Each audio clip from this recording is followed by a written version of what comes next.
सबसे बड़ी बात कि देश में जितने भी बच्चे हैं, जितने युवा हैं जो पढ़ाई कर रहे हैं, उनकी शिक्षा समान होनी चाहिए। भाषा कोई भी हो सकती है। वंदे मातरम, वंदे मातरम, वंदे मातरम। जय शिवाजी, जय भवानी, जय शिवाजी, जय Bhavani. Uniform civil code is the need of the hour. तो मुझे लगता है कि एक देश एक कानून होना चाहिए। नाम हिंदू राष्ट्र है, नाम इस्लामिक कंट्री है, तो देश कॉन्स्टिट्यूशन से चलेगा, ना शरिया से चलेगा, ना हनुमान चालीसा से चलेगा। कौन विधान नहीं, संविधान चाहिए। विदेशी कानून नहीं, स्वदेशी कानून चाहिए।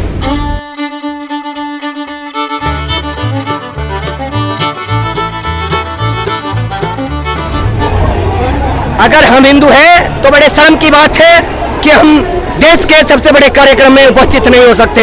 इससे बड़ी बुजुर्गी हमारे लिए कुछ हो नहीं सकती। हिंदू होना कोई बुरा नहीं है, लेकिन हिंदू के कार्यक्रम में आना ये हमारे लिए सौभाग्य की बात है। अगर आज हिंदू एकजुट नहीं हुआ तो आज से 7 साल बाद ये देश इस्लामिक घोषित हो जाएगा। ये बात ध्यान रखिए आप लोग। वो जो टिकट है वो किसान नहीं है, वो सबसे बड़ा व्यापारी है।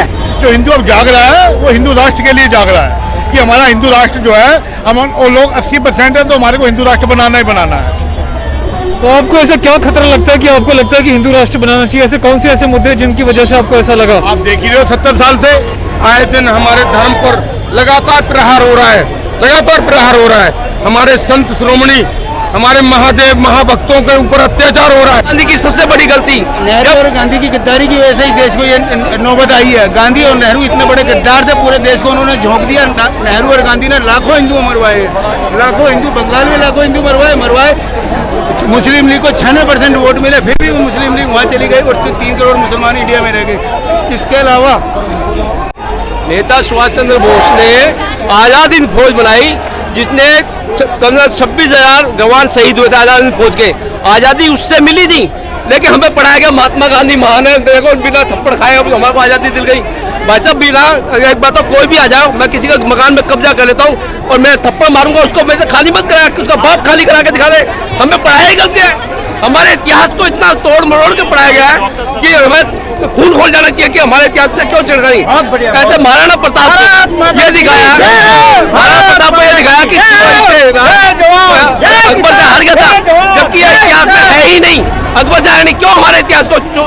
हमें सिर्फ ये मानसिकता कमजोर करने के लिए हमें इतिहास पढ़ाया, और ये इतिहास अब भी चेंज होना चाहिए। सत्य पढ़ाओ। देश के साथ जो हुआ, हमारे हिंदुओं के साथ जो राजा महाराजाओं के साथ जो हुआ, सच पढ़ाओ। एक धौलपुर का राजा था जाट, अकबर का किले का गेट उखाड़ के ले गया था।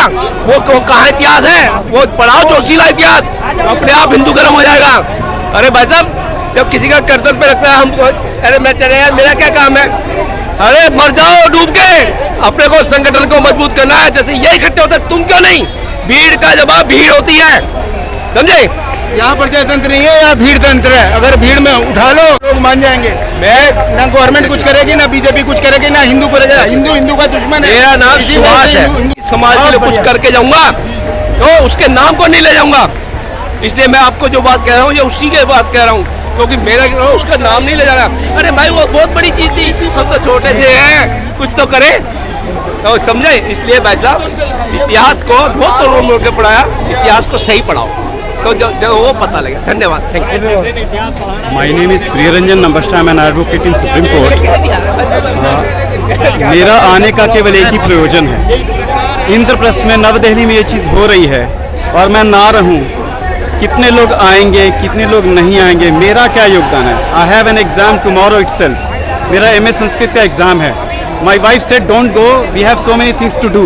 मैंने कहा इससे बड़ा क्या है? मेरा सनातन धर्म नहीं है तो फिर वकालत क्या है, संस्कृत क्या है, जब संस्कृति की रक्षा ना कर सके?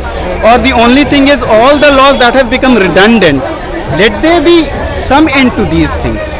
And we can't expect every time that Modi ji और Shah ji, Amit Shah will come and do. Public को भी, भीड़ नहीं है ये, भीड़ तंत्र तो मैं नहीं कहूँगा, ये जागरूक नागरिक हैं हम लोग।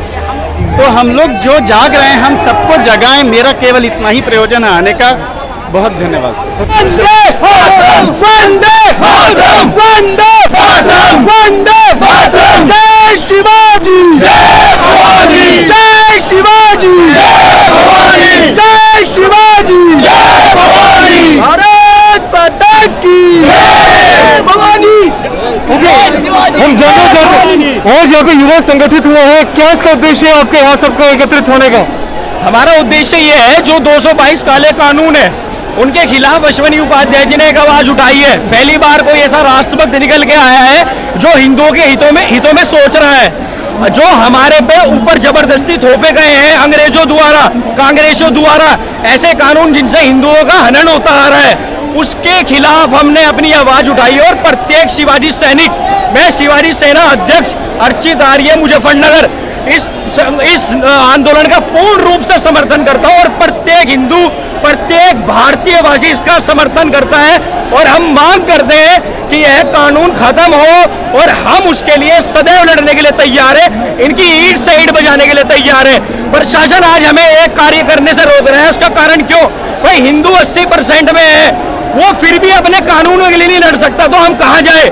आज दिल्ली सरकार हमें कह रही है अपने घर जाओ। भाई क्यों जाए? हमारा देश, हमारी संस्कृति, हम एक राष्ट्र के लिए लड़ रहे हैं।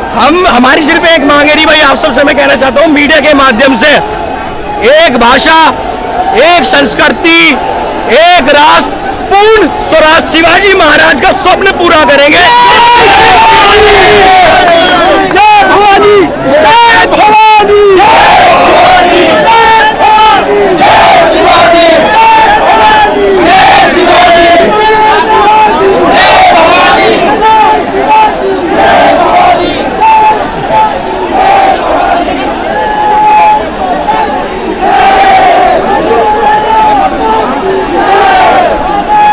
तो कौन आ गया सर?